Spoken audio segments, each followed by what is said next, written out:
सब तो पहला सारिਆਂ ਨੂੰ प्यार भरी Sat Sri Akal. Myself Gurbachan Singh, math master from government senior secondary school Ajamwala, district Fazilka. प्यारे बच्चों, अज असी जमात 9वीं विशा गणित दी वर्कशीट नंबर 4 हल करांगे।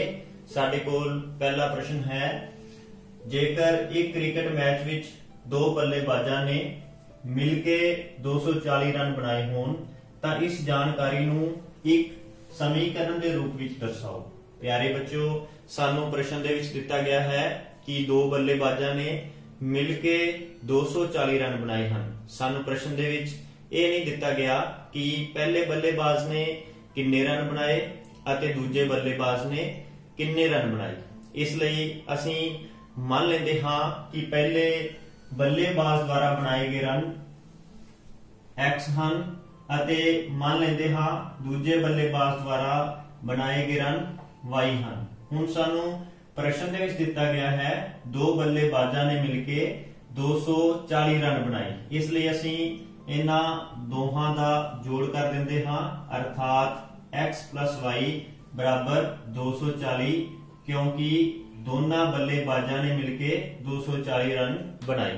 प्यारे बच्चों, कई बार सानू ये प्रश्न होर पूछ लिया जाता है कि इस समीकरण दे कोई 2 या 3 हल पता करो।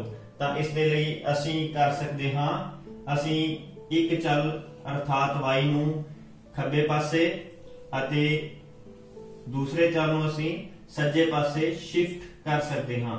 असी y की जगह ते x या x की जगह ते y सज्जे पासे शिफ्ट कर सकते हां। हुण असी x चल दा कोई भी मुल भर लेंदे हां। मान लेंदे हां जे x बराबर 100 तां y बराबर, प्यारे बच्चों, असी x की जगह ते y दा मुल 100 भर देवांगे। इस तरह सानू y बराबर 240 माइनस 100 140 प्राप्त होया। हुण असी दूसरा हल पता करन दे लई जे x बराबर 150 तां y बराबर x की जगह ते असी 150 भर दिंदे हां। इस तरह 240 विचों 150 नूं घटाउण ते 90 प्राप्त होया। इस तरह जे पहले बल्लेबाज ने 150 रन बनाए तां दूजे बल्लेबाज ने 90 रन बनाए होणगे। प्यारे बच्चों, आओ क्वेश्चन नंबर 2 हल करिए। क्वेश्चन नंबर 2 दे विच सानू दिता गया है एक कापी दा मुल पेन दे मुल तो 5 गुना है, तां इस कथन नूं दो चलां वाले एक समीकरण दे रूप विच लिखो। प्यारे बच्चों, सानू प्रश्न दे विच दिता गया है कि एक कापी दा मुल पेन दे मुल तो 5 गुना है। सब तो पहला असी दैनिक जीवन दी एक उदाहरण दे राही समझदे हां। मान लो असी बाजार दे विच एक पेन लैण जांदे हां अते असी दुकानदार तो पेन दी कीमत पुछदे हां। दुकानदार सानू पेन दी कीमत 2 रुपए दसदा है। हुण प्रश्न दे विच जिवें सानू दिता गया है कि कापी दा मुल पेन दे मुल तो 5 गुना है। हुण असी कापी दा मुल पता करन दे लई पेन दे मुल अर्थात 2 रुपए नूं 5 नाल गुणा कर दिंदे हां, क्योंकि सानू प्रश्न दे विच दिता गया है कापी दा मुल पेन दे मुल तो 5 गुना है। तां असी इस तरह 5 नूं 2 नाल गुणा करके 10 रुपए प्राप्त करते हां, अर्थात कापी दा मुल 5 रुपए होवेगा। इसे तरह ही हुण प्रश्न दे विच सानू पेन अते कापी दा मुल पता नहीं है। सब तो पहला असी मान लेंदे हां कि कापी दा मुल x रुपए है अते पेन दा मुल y रुपए है। हुण प्रश्न अनुसार एक कापी दा मुल पेन दे मुल तो 5 गुना है। असी सब तो पहला कापी दा मुल x लिख लेंदे हां बराबर पेन दा मुल y। हुण पेन दा मुल 5 गुना है, इसलिए असी 5 नाल गुणा कर दिंदे हां।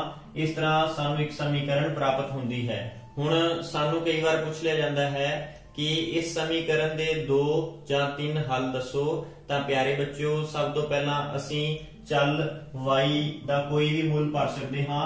मान लेंदे हां जे y बराबर 2 होवे तां x अर्थात कापी दा मुल सानू y ਦਾ ਮੁੱਲ 2 ਭਰਨ ਤੇ ਅਤੇ 5 ਨਾਲ 2 ਦੀ ਗੁਣਾ ਕਰਨ ਤੇ 10 ਰੁਪਏ ਪ੍ਰਾਪਤ ਹੋਵੇਗਾ। y ਬਰਾਬਰ 3 ਅਤੇ x ਬਰਾਬਰ ਅਸੀਂ y ਦੀ ਜਗ੍ਹਾ ਤੇ 3 ਭਰ ਦੇਵਾਂਗੇ। इस तरह 5 ਨੂੰ 3 ਨਾਲ ਗੁਣਾ ਕਰਨ ਤੇ 15 ਪ੍ਰਾਪਤ ਹੁੰਦਾ ਹੈ। इस तरह ਅਸੀਂ ਹੋਰ ਵੀ ਹੱਲ ਪਤਾ ਕਰ ਸਕਦੇ ਹਾਂ। ਆਓ ਕੁਐਸਚਨ ਨੰਬਰ 3 ਹੱਲ ਕਰਦੇ ਹਾਂ। ਉਹ ਸਮੀਕਰਨ ਜਿਸ ਨੂੰ ax by c ਬਰਾਬਰ 0 ਦੇ ਰੂਪ ਵਿੱਚ ਦਰਸਾਇਆ ਜਾ ਸਕਦਾ ਹੋਵੇ, ਜਿੱਥੇ a b ਅਤੇ c ਡੈਸ਼ ਸੰਖਿਆਵਾਂ ਹਨ ਅਤੇ a ਅਤੇ b ਦੋਵੇਂ ਡੈਸ਼ ਨਹੀਂ ਹਨ, ਉਸ ਨੂੰ ਦੋ ਚਲਾਂ ਵਾਲਾ ਰੇਖੀ ਸਮੀਕਰਨ ਕਿਹਾ ਜਾਂਦਾ ਹੈ। ਪਿਆਰੇ ਬੱਚਿਓ, ਸਾਨੂੰ ਪ੍ਰਸ਼ਨ ਦੇ ਵਿੱਚ ਦੋ ਖਾਲੀ ਸਥਾਨ ਦਿੱਤੇ ਹਨ। ਅਸੀਂ ਇਹਨਾਂ ਖਾਲੀ ਸਥਾਨਾਂ ਨੂੰ ਭਰ ਦਿੰਦੇ ਹਾਂ ਅਤੇ ਫਿਰ ਅਸੀਂ ਇਹਨਾਂ ਬਾਰੇ ਚਰਚਾ ਕਰਾਂਗੇ। ਤਾਂ ਸਾਨੂੰ ਪ੍ਰਸ਼ਨ ਵਿੱਚ ਦਿੱਤਾ ਹੈ ਉਹ ਸਮੀਕਰਨ ਜਿਸ ਨੂੰ ax by c ਬਰਾਬਰ 0 ਦੇ ਰੂਪ ਵਿੱਚ ਦਰਸਾਇਆ ਜਾ ਸਕਦਾ ਹੋਵੇ, ਜਿੱਥੇ a b ਅਤੇ c ਵਾਸਤਵਿਕ ਸੰਖਿਆਵਾਂ ਹਨ ਅਤੇ a ਅਤੇ b ਦੋਵੇਂ ਸਿਫਰ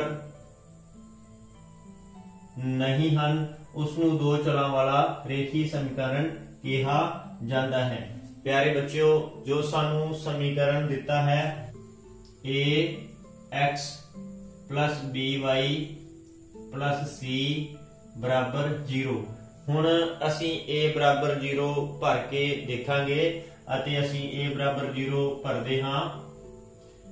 0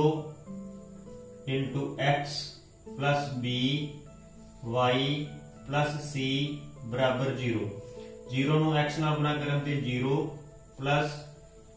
by c ਬਰਾबर 0। ਇਸ ਤਰ੍ਹਾਂ 0 ਵਿੱਚ by c ਜੋੜਨ ਤੇ by c ਬਰਾबर 0 ਪ੍ਰਾਪਤ ਹੋਇਆ। ਪਿਆਰੇ ਬੱਚਿਓ, ਅਸੀਂ ਦੇਖਿਆ ਕਿ ਅਸੀਂ a ਬਰਾਬਰ ਜੇ 0 ਭਰਦੇ ਹਾਂ ਤਾਂ ਸਾਡਾ ਬਾਕੀ ਬਚਦਾ ਜੋ ਸਮੀਕਰਨ ਹੈ ਉਹ ਇੱਕ ਚਲ ਵਾਲਾ ਰੇਖੀ ਸਮੀਕਰਨ ਬਚਦਾ ਹੈ। ਉਸ ਨੂੰ ਦੋ ਚਲਾਂ ਵਾਲਾ ਰੇਖੀ ਸਮੀਕਰਨ ਨਹੀਂ ਕਿਹਾ ਜਾ ਸਕਦਾ। ਹੁਣ ਅਸੀਂ b ਬਰਾਬਰ 0 ਭਰ ਕੇ ਦੇਖਦੇ ਹਾਂ ਅਤੇ ਦਿੱਤੀ ਸਮੀਕਰਨ ਦੇ ਵਿੱਚ ਅਸੀਂ b ਬਰਾਬਰ 0 ਲਿਖਦੇ ਹਾਂ। 0 y c ਬਰਾਬਰ 0।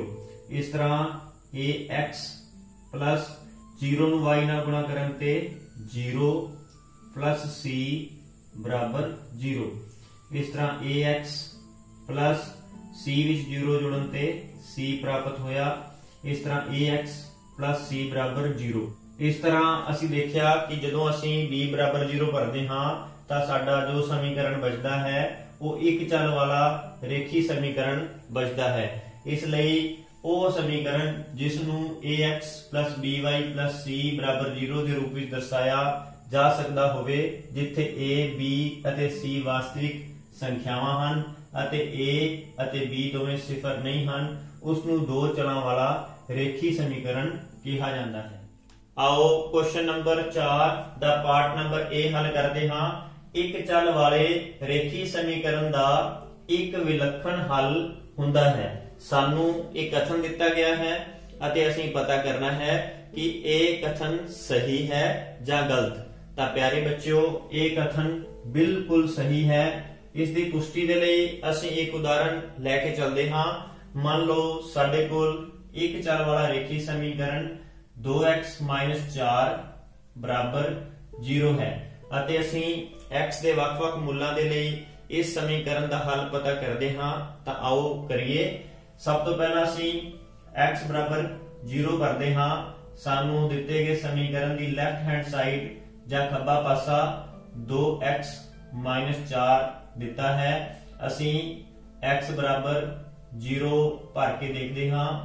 ਹੁਣ ਅਸੀਂ 2 ਨੂੰ 0 ਨਾਲ ਗੁਣਾ ਕਰਾਂਗੇ ਅਤੇ 2 ਨੂੰ 0 ਨਾਲ ਗੁਣਾ ਕਰਨ ਤੇ 0 4। ਇਸ ਤਰ੍ਹਾਂ 0 ਵਿੱਚੋਂ 4 ਘਟਾਉਣ ਤੇ -4, ਅਰਥਾਤ ਲੈਫਟ ਹੈਂਡ ਸਾਈਡ ਸਾਨੂੰ -4 ਪ੍ਰਾਪਤ ਹੁੰਦੀ ਹੈ ਅਤੇ ਅਸੀਂ ਦੇਖਦੇ ਹਾਂ ਕਿ ਜੋ ਕਿ ਰਾਈਟ ਹੈਂਡ ਸਾਈਡ ਦੇ ਬਰਾਬਰ ਨਹੀਂ ਹੈ, ਕਿਉਂਕਿ ਰਾਈਟ ਹੈਂਡ ਸਾਈਡ ਸਾਡੀ 0 ਹੈ। ਹੁਣ ਅਸੀਂ x बराबर 1 भर के देखते हाँ। इस तरह लैफ्ट हैंड साइड दे विच x की जगह ते ਅਸੀਂ 1 भर दिंदे हाँ। ਹੁਣ 2 ਨੂੰ 1 ਨਾਲ ਗੁਣਾ ਕਰਨ ਤੇ 2 -0। इस तरह लैफ्ट हैंड साइड सानू 2 ਵਿੱਚੋਂ 0 ਨੂੰ ਘਟਾਉਣ ਤੇ 2 प्राप्त हुई, जो कि राइट हैंड साइड के बराबर नहीं है। इस तरह लेफ्ट हैंड साइड बराबर नहीं है राइट हैंड साइड। प्यारे बच्चों, ਅਸੀਂ ਹੁਣ x बराबर 2 भर के देखते हाँ। x बराबर 2। इस तरह लेफ्ट हैंड साइड बराबर x की जगह ते 2 भरन ते -4 बराबर 2 ਨੂੰ 2 ਨਾਲ ਗੁਣਾ ਕਰਨ ਤੇ 4 -4। इस तरह लेफ्ट हैंड साइड बराबर 4 ਵਿੱਚੋਂ 4 ਨੂੰ ਘਟਾਉਣ ਤੇ 0 प्राप्त होया। प्यारे बच्चों, यही साडी राइट हैंड साइड है, इसलिए लेफ्ट हैंड साइड बराबर राइट हैंड साइड। ਅਸੀਂ देखिया कि ਅਸੀਂ x ਦੇ ਵੱਖ-ਵੱਖ ਮੁੱਲ ਭਰੇ, पर सिर्फ x बराबर 2 ਸਾਡੀ ਸਮੀਕਰਨ ਦਾ ਹੱਲ ਹੈ। इस तरह एक चल वाले रेखी समीकरण ਦਾ ਇੱਕ ਵਿਲੱਖਣ ਹੱਲ ਹੁੰਦਾ ਹੈ। आओ क्वेश्चन नंबर 4 ਦਾ ਪਾਰਟ ਨੰਬਰ B ਹੱਲ ਕਰਦੇ ਹਾਂ। ਦੋ ਚਲਾਂ ਵਾਲੇ ਰੇਖੀ ਸਮੀਕਰਨ ਦੇ ਅਨੇਕ ਹੱਲ ਹੁੰਦੇ ਹਨ। ਸਾਨੂੰ ਇੱਕ ਕਥਨ ਦਿੱਤਾ ਗਿਆ ਹੈ ਅਤੇ ਅਸੀਂ ਦੱਸਣਾ ਹੈ ਕਿ ਇਹ ਕਥਨ ਸਹੀ ਹੈ ਜਾਂ ਗਲਤ। ਪਿਆਰੇ ਬੱਚਿਓ, ਸਾਨੂੰ ਦਿੱਤਾ ਗਿਆ ਕਥਨ ਬਿਲਕੁਲ ਸਹੀ ਹੈ। आओ ਇਸ ਦੀ ਪੁਸ਼ਟੀ ਦੇ ਲਈ ਅਸੀਂ ਇੱਕ ਉਦਾਹਰਣ ਰਾਹੀਂ ਸਮਝਦੇ ਹਾਂ।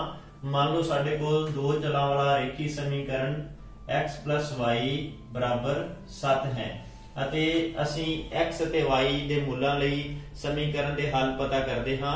ਅਸੀਂ ਦੇਖ ਰਹੇ ਹਾਂ ਕਿ ਚਲ x ਅਤੇ y ਸਾਨੂੰ ਖੱਬੇ ਪਾਸੇ ਅਰਥਾਤ ਲੈਫਟ ਹੈਂਡ ਸਾਈਡ ਦੇ ਵਿੱਚ ਦਿੱਤੇ ਗਏ ਹਨ।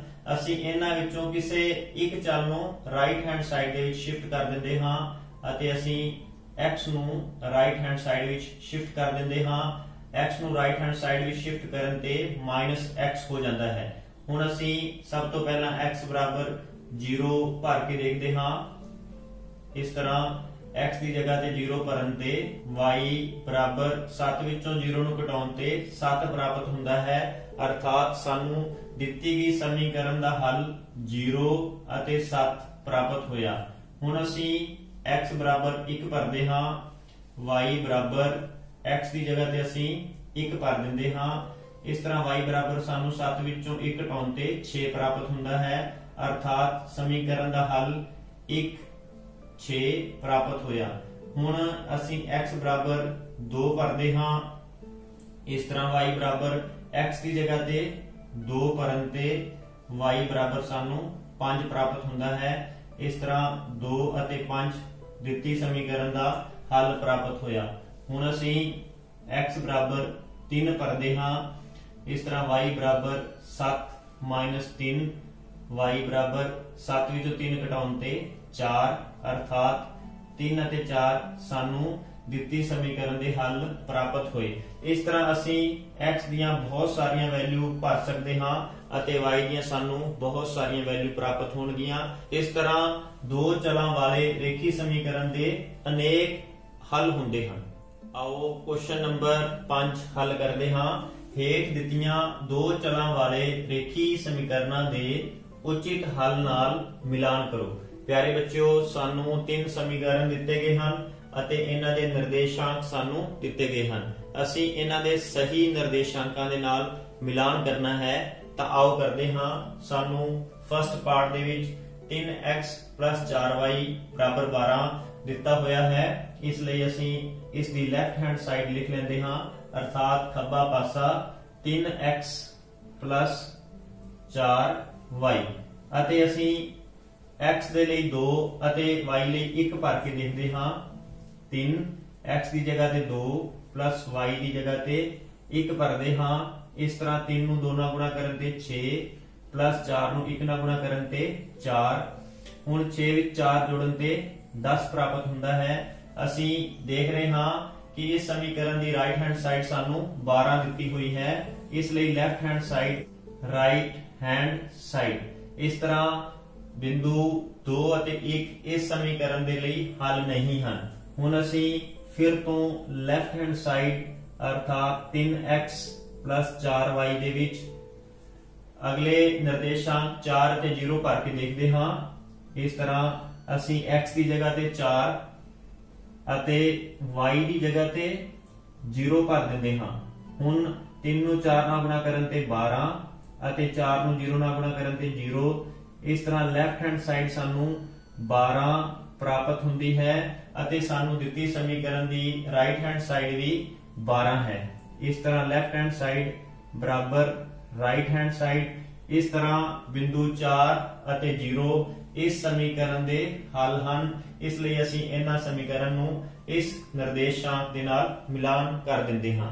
ਹੁਣ ਅਸੀਂ ਦੂਸਰੇ ਪਾਰਟ ਦੇ ਵਿੱਚ ਜੋ ਸਾਨੂੰ ਸਮੀਕਰਨ ਦਿੱਤੀ ਗਈ ਹੈ ਉਸ ਦੀ ਲੈਫਟ ਹੈਂਡ ਸਾਈਡ ਲਿਖ ਲੈਂਦੇ ਹਾਂ 2x y ਅਤੇ ਫਿਰ ਤੋਂ ਅਸੀਂ ਨਿਰਦੇਸ਼ਾਂਕ ਭਰਦੇ ਹਾਂ ਲੈਫਟ ਹੈਂਡ ਸਾਈਡ ਜਿਸ ਦੇ ਵਿੱਚ ਅਸੀਂ x ਦੀ ਜਗ੍ਹਾ ਤੇ 2 ਅਤੇ y ਦੀ ਜਗ੍ਹਾ ਤੇ 1 ਭਰ ਕੇ ਦੇਖਦੇ ਹਾਂ। ਇਸ ਤਰ੍ਹਾਂ 2 ਨੂੰ 2 ਨਾਲ ਗੁਣਾ ਕਰਨ ਤੇ 4 ਅਤੇ 1। ਇਸ ਤਰ੍ਹਾਂ 4 ਵਿੱਚ 1 ਜੋੜਨ ਤੇ 5 ਪ੍ਰਾਪਤ ਹੁੰਦਾ ਹੈ ਅਤੇ ਸਾਨੂੰ ਦਿੱਤੀ ਗਈ ਸਮੀਕਰਨ ਦੀ ਰਾਈਟ ਹੈਂਡ ਸਾਈਡ ਵੀ ਸਾਡੀ 5 ਹੈ। ਇਸ ਲਈ ਲੈਫਟ ਹੈਂਡ ਸਾਈਡ ਬਰਾਬਰ ਰਾਈਟ ਹੈਂਡ ਸਾਈਡ। ਇਸ ਤਰ੍ਹਾਂ 2x y बराबर 5 ਦੇ ਨਿਰਦੇਸ਼ਾਂਕ 2 ਅਤੇ 1 ਹੋਣਗੇ। ਹੁਣ ਸਾਨੂੰ ਜੋ ਲਾਸਟ ਸਮੀਕਰਨ ਦਿੱਤੀ ਗਈ ਹੈ ਅਤੇ ਲਾਸਟ ਨਿਰਦੇਸ਼ਾਂਕ ਦਿੱਤੇ ਗਏ ਹਨ। ਹੁਣ ਅਸੀਂ ਦੇਖ ਰਹੇ ਹਾਂ ਕਿ ਸਾਡੇ ਕੋਲ ਇੱਕ ਸਮੀਕਰਨ ਬਚੀ ਹੈ ਅਤੇ ਇੱਕ ਬਿੰਦੂ ਦੇ ਨਿਰਦੇਸ਼ਾਂਕ ਸਾਡੇ ਕੋਲ ਬਚੇ ਹਨ। ਇਸ ਤਰ੍ਹਾਂ ਇਸ ਸਮੀਕਰਨ ਦਾ ਇਹ ਹੱਲ ਹੋ ਸਕਦਾ ਹੈ ਪਰ ਫਿਰ ਵੀ ਅਸੀਂ ਇਸ ਨੂੰ ਹੱਲ ਕਰਨ ਦੀ ਕੋਸ਼ਿਸ਼ ਕਰਦੇ ਹਾਂ।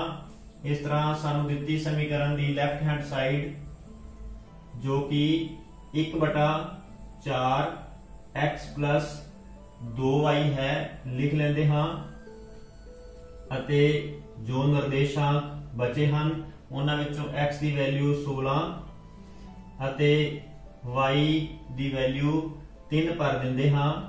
ਇਸ ਤਰ੍ਹਾਂ 4 ਦੇ ਪਹਾੜੇ ਤੇ 16 ਨੂੰ ਕੱਟਣ ਤੇ 4 ਪਲੱਸ 2 ਨੂੰ 3 ਨਾਲ ਗੁਣਾ ਕਰਨ ਤੇ 6 ਅਤੇ 4 ਵਿੱਚ 6 ਜੋੜਨ ਤੇ 10। ਸਾਨੂੰ ਦਿੱਤੀ ਗਈ ਸਮੀਕਰਨ ਦੀ ਰਾਈਟ ਹੈਂਡ ਸਾਈਡ ਵੀ 10 ਹੈ। ਇਸ ਤਰ੍ਹਾਂ ਲੈਫਟ ਹੈਂਡ ਸਾਈਡ ਬਰਾਬਰ ਰਾਈਟ ਹੈਂਡ ਸਾਈਡ ਪ੍ਰਾਪਤ ਹੋਈ। ਇਸ ਲਈ ਇਸ ਸਮੀਕਰਨ ਦੇ ਨਿਰਦੇਸ਼ਾਂਕ 16 ਅਤੇ 3 ਹੋਣਗੇ। ਪਿਆਰੇ ਬੱਚਿਓ ਆਓ ਕੁਐਸਚਨ ਨੰਬਰ 6 ਦਾ ਪਾਰਟ ਨੰਬਰ 1 ਹੱਲ ਕਰੀਏ ਜੋ ਕਿ ਸਾਨੂੰ ਇੱਕ ਖਾਲੀ ਸਥਾਨ ਦਿੱਤਾ ਹੋਇਆ ਹੈ। दो चलां वाले हरेक समीकरण का आलेख एक डैश रेखा हुंदा है। प्यारे बच्चों सानू प्रश्न दे विच पूछा गया है कि दो चलां वाले हरेक समीकरण का आलेख अर्थात ग्राफ एक डैश रेखा हुंदा है अर्थात सरल रेखा हुंदा है। इसलिए असीं भर दिंदे हां सरल रेखा हुंदा है। ਅਤੇ इस कथन की पुष्टि के लिए असीं एक उदाहरण राही समझते हां। मान लो साडे कोल दो चलां वाली एक समीकरण x plus y बराबर 7 है ਅਤੇ ਅਸੀਂ ਇਸ ਦਾ ਆਲੇਖ ਅਰਥਾਤ ਗ੍ਰਾਫ ਬਣਾਉਣਾ ਚਾਹੁੰਦੇ ਹਾਂ। ਸਭ ਤੋਂ ਪਹਿਲਾਂ ਅਸੀਂ ਜੋ ਸਾਨੂੰ ਦੋ ਵੇਰੀਏਬਲਸ ਅਰਥਾਤ ਦੋ ਚਲ ਦਿੱਤੇ ਗਏ ਹਨ ਇਹਨਾਂ ਵਿੱਚੋਂ ਅਸੀਂ ਇੱਕ ਚਲ ਨੂੰ ਸੱਜੇ ਪਾਸੇ ਸ਼ਿਫਟ ਕਰ ਦਿੰਦੇ ਹਾਂ। ਅਸੀਂ x ਨੂੰ ਸੱਜੇ ਪਾਸੇ ਸ਼ਿਫਟ ਕਰ ਦਿੰਦੇ ਹਾਂ ਜੋ ਕਿ ਮਾਈਨਸ ਦਾ x ਹੋ ਜਾਂਦਾ ਹੈ। ਹੁਣ ਅਸੀਂ ਇਸ ਸਮੀਕਰਨ ਦੇ ਵਿੱਚ x ਦੇ ਮੁੱਲ ਭਰਾਂਗੇ ਜਿਸ ਦੇ ਲਈ ਅਸੀਂ y ਦਾ ਮੁੱਲ ਪਤਾ ਕਰਾਂਗੇ। ਹੁਣ ਅਸੀਂ ਸਭ ਤੋਂ ਪਹਿਲਾਂ x ਬਰਾਬਰ 0 ਭਰਦੇ ਹਾਂ ਤਾਂ y ਬਰਾਬਰ 7 ਮਾਈਨਸ x ਦੀ ਜਗ੍ਹਾ ਤੇ 0 ਭਰਨ ਤੇ y ਬਰਾਬਰ 7 ਮਾਈਨਸ 0 7 ਪ੍ਰਾਪਤ ਹੁੰਦਾ ਹੈ। ਹੁਣ ਅਸੀਂ ਇੱਕ ਬਾਕਸ ਬਣਾ ਕੇ ਇਹਨਾਂ ਚਲਾਂ ਅਰਥਾਤ x ਅਤੇ y ਦਾ ਮੁੱਲ ਲਿਖ ਲੈਂਦੇ ਹਾਂ। सब तो पहला x ਅਤੇ y क्योंकि ਅਸੀਂ x ਦਾ ਮੁੱਲ 0 ਭਰਿਆ ਅਤੇ y ਸਾਨੂੰ 7 ਪ੍ਰਾਪਤ ਹੋਇਆ। ਹੁਣ ਅਸੀਂ x ਬਰਾਬਰ 1 ਭਰਦੇ ਹਾਂ ਤਾਂ y ਬਰਾਬਰ 7 ਮਾਈਨਸ x ਦੀ ਜਗ੍ਹਾ ਤੇ 1 ਭਰਨ ਤੇ y ਬਰਾਬਰ 7 ਮਾਈਨਸ 1 6 ਪ੍ਰਾਪਤ ਹੋਇਆ। ਇਸ ਤਰ੍ਹਾਂ ਅਸੀਂ ਲਿਖ ਲੈਂਦੇ ਹਾਂ x ਬਰਾਬਰ 1 ਅਤੇ y ਬਰਾबर 6। ਹੁਣ ਅਸੀਂ x ਬਰਾबर 7 ਭਰ ਲੈਂਦੇ ਹਾਂ ਅਤੇ y ਬਰਾबर ਸਾਨੂੰ 7 ਮਾਈਨਸ x ਦੀ ਜਗ੍ਹਾ ਤੇ ਅਸੀਂ 7 ਲਿਖ ਦਿੰਦੇ ਹਾਂ। y ਬਰਾबर 7 minus 7 0। ਇਸ ਤਰ੍ਹਾਂ x ਬਰਾबर 7 ਅਤੇ y ਬਰਾਬਰ ਸਾਨੂੰ 0 ਪ੍ਰਾਪਤ ਹੋਇਆ। ਪਿਆਰੇ ਬੱਚਿਓ, ਇਸ ਤਰ੍ਹਾਂ ਅਸੀਂ ਘੱਟੋ ਘੱਟ 3 ਮੁੱਲ ਲੈਣੇ ਹੁੰਦੇ ਹਨ, ਉਸ ਤੋਂ ਇਲਾਵਾ ਤੁਸੀਂ ਜ਼ਿਆਦਾ ਮੁੱਲ ਵੀ ਲੈ ਸਕਦੇ ਹੋ। ਹੁਣ ਅਸੀਂ ਇਹਨਾਂ ਜੋ ਸਾਨੂੰ ਮੁੱਲ ਪ੍ਰਾਪਤ ਹੋਏ ਹਨ ਇਹਨਾਂ ਨੂੰ ਅਸੀਂ ਗ੍ਰਾਫ ਪੇਪਰ ਤੇ ਡਰਾ ਕਰਕੇ ਦੇਖਦੇ ਹਾਂ। ਇਹ ਸਾਡੇ ਕੋਲ ਇੱਕ ਗ੍ਰਾਫ ਪੇਪਰ ਹੈ ਅਤੇ ਇਹ ਸਾਡੀ x ਐਕਸਿਸ ਹੈ, ਇਹ y ਐਕਸਿਸ ਹੈ। x ਐਕਸਿਸ ਤੇ ਅਸੀਂ ਸੰਖਿਆਵਾਂ ਲਿਖਦੇ ਹਾਂ 1 2 3 4 5 6 7 8 9 10 ਐਂਡ ਸੋ ਔਨ। ਇਸ ਤਰ੍ਹਾਂ ਅਸੀਂ y ਐਕਸਿਸ ਤੇ ਵੀ ਸੰਖਿਆਵਾਂ ਲਿਖ ਲੈਂਦੇ ਹਾਂ। ਹੁਣ ਅਸੀਂ ਪਹਿਲੇ ਨਿਰਦੇਸ਼ਾਂਕ ਜੋ ਕਿ x ਬਰਾਬਰ 0 ਅਤੇ y ਬਰਾਬਰ 7 ਪ੍ਰਾਪਤ ਹੋਇਆ ਹੈ ਉਸ ਨੂੰ ਗ੍ਰਾਫ ਪੇਪਰ ਤੇ ਲਿਖਦੇ ਹਾਂ x ਬਰਾਬਰ 0 y ਬਰਾਬਰ 7। ਇਸ ਤਰ੍ਹਾਂ ਇਸ ਨੂੰ ਅਸੀਂ ਸਰਕਲ ਕਰ ਲੈਂਦੇ ਹਾਂ, ਇੱਥੇ ਲਿਖ ਲੈਂਦੇ ਹਾਂ 0 ਅਤੇ 7। ਹੁਣ x ਬਰਾਬਰ 1 ਅਤੇ y ਬਰਾਬਰ 6। x ਬਰਾਬਰ 1 ਹੈ ਅਤੇ y ਬਰਾਬਰ ਸਾਡੇ ਕੋਲ 6 ਹੈ। ਹੁਣ ਅਸੀਂ ਇਸ ਨੂੰ ਲਿਖ ਲੈਂਦੇ ਹਾਂ 1 ਅਤੇ 6। ਇਸੇ ਤਰ੍ਹਾਂ x ਬਰਾਬਰ 7 ਅਤੇ y ਬਰਾਬਰ 0 ਹੈ। x ਬਰਾਬਰ ਸਾਨੂੰ 7 ਪ੍ਰਾਪਤ ਹੋਇਆ ਸੀ ਅਤੇ y ਬਰਾਬਰ 0 ਹੈ, ਇਸ ਲਈ ਇਹ ਬਿੰਦੂ ਦੇ ਨਿਰਦੇਸ਼ਾਂਕ 7 ਅਤੇ 0 ਹੋ ਗਏ। ਹੁਣ ਜਦੋਂ ਅਸੀਂ ਇਹਨਾਂ ਬਿੰਦੂਆਂ ਨੂੰ ਮਿਲਾਉਂਦੇ ਹਾਂ ਤਾਂ ਇਹ ਸਾਡੇ ਕੋਲ ਇੱਕ ਸਰਲ ਰੇਖਾ ਬਣਦੀ ਹੈ। ਇਸ ਲਈ ਦੋ ਚਲਾਂ ਵਾਲੇ ਹਰੇਕ ਸਮੀਕਰਨ ਦਾ ਆਲੇਖ ਇੱਕ ਸਰਲ ਰੇਖਾ ਹੁੰਦਾ ਹੈ। ਆਓ ਕੁਐਸਚਨ ਨੰਬਰ 6 ਦਾ ਪਾਰਟ ਨੰਬਰ 2 ਹੱਲ ਕਰਦੇ ਹਾਂ। ਦੋ ਚਲਾਂ ਵਾਲੇ ਸਮੀਕਰਨ ਦੇ ਆਲੇਖ ਤੇ ਸਥਿਤ ਹਰੇਕ ਬਿੰਦੂ ਰੇਖੀ ਸਮੀਕਰਨ ਦਾ ਹੱਲ ਹੁੰਦਾ ਹੈ। ਸਾਨੂੰ ਇਹ ਕਥਨ ਦਿੱਤਾ ਗਿਆ ਹੈ ਅਤੇ ਅਸੀਂ ਦੱਸਣਾ ਹੈ ਕਿ ਸਾਨੂੰ ਦਿੱਤਾ ਗਿਆ ਕਥਨ ਸਹੀ ਹੈ ਜਾਂ ਗਲਤ। ਤਾਂ ਪਿਆਰੇ ਬੱਚਿਓ, ਇਹ ਦਿੱਤਾ ਗਿਆ ਕਥਨ ਬਿਲਕੁਲ ਸਹੀ ਹੈ ਅਤੇ ਇਸ ਦੀ ਪੁਸ਼ਟੀ ਦੇ ਲਈ ਅਸੀਂ ਇੱਕ ਦੋ ਚਲਾਂ ਵਾਲਾ ਰੇਖੀ ਸਮੀਕਰਨ ਮੰਨ ਲੈਂਦੇ ਹਾਂ।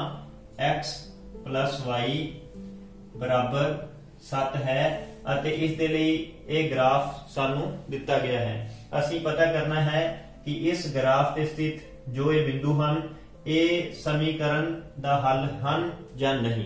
ਇਸ ਦੇ ਲਈ ਅਸੀਂ ਲਿਖਦੇ ਹਾਂ ਸਭ ਤੋਂ ਪਹਿਲਾਂ ਲੈਫਟ ਹੈਂਡ ਸਾਈਡ ਜੋ ਕਿ ਸਮੀਕਰਨ ਦੀ x + y ਹੈ ਅਤੇ ਆਲੇਖ ਤੇ ਸਥਿਤ ਬਿੰਦੂ ਸਭ ਤੋਂ ਪਹਿਲਾ ਬਿੰਦੂ ਅਸੀਂ 0 ਅਤੇ 7 ਲੈਂਦੇ ਹਾਂ। ਹੁਣ ਬਿੰਦੂ 0 ਅਤੇ 7 ਦੇ ਲਈ ਲੈਫਟ ਹੈਂਡ ਸਾਈਡ ਦੇ ਵਿੱਚ x ਦੀ ਜਗ੍ਹਾ ਤੇ ਅਸੀਂ 0 ਭਰ ਦਿੰਦੇ ਹਾਂ ਅਤੇ y ਦੀ ਜਗ੍ਹਾ ਤੇ ਅਸੀਂ 7 ਭਰ ਦਿੰਦੇ ਹਾਂ। ਇਸ ਤਰ੍ਹਾਂ 0 ਵਿੱਚ 7 ਜੋੜਨ ਤੇ ਸਾਨੂੰ 7 ਪ੍ਰਾਪਤ ਹੋਇਆ, ਅਰਥਾਤ ਲੈਫਟ ਹੈਂਡ ਸਾਈਡ ਬਰਾਬਰ ਰਾਈਟ ਹੈਂਡ ਸਾਈਡ ਪ੍ਰਾਪਤ ਹੋਈ। ਇਸ ਲਈ ਇਹ ਸਮੀਕਰਨ ਦਾ ਹੱਲ ਹੈ। ਹੁਣ ਅਸੀਂ ਬਿੰਦੂ 1 ਅਤੇ 6 ਲੈ ਕੇ ਚੱਲਦੇ ਹਾਂ। 1 ਅਤੇ 6 ਲੈਫਟ ਹੈਂਡ ਸਾਈਡ ਦੇ ਵਿੱਚ ਭਰਦੇ ਹਾਂ ਅਤੇ ਲੈਫਟ ਹੈਂਡ ਸਾਈਡ ਦੇ ਵਿੱਚ x + y ਦੀ ਜਗ੍ਹਾ ਤੇ ਅਸੀਂ x ਦੀ ਜਗ੍ਹਾ ਤੇ ਅਸੀਂ 1 ਭਰ ਦਿੰਦੇ ਹਾਂ ਅਤੇ y ਦੀ ਜਗ੍ਹਾ ਤੇ 6 ਭਰ ਦਿੰਦੇ ਹਾਂ। ਹੁਣ 1 ਵਿੱਚ 6 ਨੂੰ ਜੋੜਨ ਤੇ 7 ਪ੍ਰਾਪਤ ਹੁੰਦਾ ਹੈ। ਇਸ ਤਰ੍ਹਾਂ ਲੈਫਟ ਹੈਂਡ ਸਾਈਡ ਬਰਾਬਰ ਰਾਈਟ ਹੈਂਡ ਸਾਈਡ ਪ੍ਰਾਪਤ ਹੋਈ, ਅਰਥਾਤ 1 ਅਤੇ 6 ਦਿੱਤੀ ਗਈ ਸਮੀਕਰਨ ਦਾ ਹੱਲ ਹੈ। ਹੁਣ ਅਸੀਂ ਬਿੰਦੂ 7 ਅਤੇ 0 ਲੈ ਕੇ ਚੱਲਦੇ ਹਾਂ। 7 ਅਤੇ 0 ਦੇ ਲਈ ਅਸੀਂ ਲੈਫਟ ਹੈਂਡ ਸਾਈਡ ਲਿਖਦੇ ਹਾਂ x + y ਅਤੇ x ਦੀ ਜਗ੍ਹਾ ਤੇ ਅਸੀਂ 7 ਭਰ ਦਿੰਦੇ ਹਾਂ, y ਦੀ ਜਗ੍ਹਾ ਤੇ ਅਸੀਂ 0 ਭਰ ਦਿੰਦੇ ਹਾਂ। ਇਸ ਤਰ੍ਹਾਂ ਲੈਫਟ ਹੈਂਡ ਸਾਈਡ ਬਰਾਬਰ 7 ਵਿੱਚ 0 ਜੋੜਨ ਤੇ 7 ਅਤੇ ਅਸੀਂ ਜਾਣਦੇ ਹਾਂ ਕਿ ਲੈਫਟ ਹੈਂਡ ਸਾਈਡ ਬਰਾਬਰ ਰਾਈਟ ਹੈਂਡ ਸਾਈਡ ਆ ਚੁੱਕੀ ਹੈ। ਇਸ ਤਰ੍ਹਾਂ ਦੋ ਚਲਾਂ ਵਾਲੇ ਸਮੀਕਰਨ ਦੇ ਆਲੇਖ ਤੇ ਸਥਿਤ ਹਰੇਕ ਬਿੰਦੂ ਸਮੀਕਰਨ ਦਾ ਹੱਲ ਹੁੰਦਾ ਹੈ। ਆਓ ਕੁਐਸਚਨ ਨੰਬਰ 7 ਹੱਲ ਕਰੀਏ। ਜੇਕਰ ਬਿੰਦੂ 2 2 ਸਮੀਕਰਨ 4x + ay ਬਰਾਬਰ 14 ਦੇ ਆਲੇਖ ਤੇ ਸਥਿਤ ਹੈ ਤਾਂ a ਦਾ ਮੁੱਲ ਪਤਾ ਕਰੋ।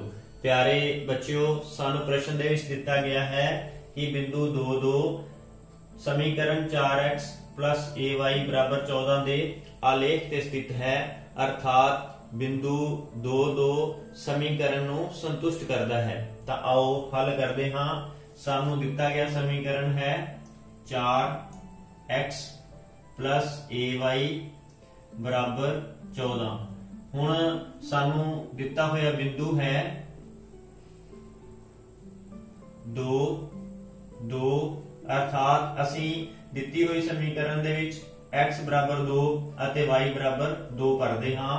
ਇਸ ਤਰ੍ਹਾਂ 4 ਗੁਣਾ 2 + a, y ਦੀ ਜਗ੍ਹਾ ਤੇ ਅਸੀਂ 2 ਲਿਖਦੇ ਹਾਂ, ਬਰਾਬਰ 14। ਹੁਣ 4 ਨੂੰ 2 ਨਾਲ ਗੁਣਾ ਕਰਨ ਤੇ 8 प्लस a ਨੂੰ 2 ਨਾਲ ਗੁਣਾ ਕਰਨ ਤੇ 2a बराबर 14।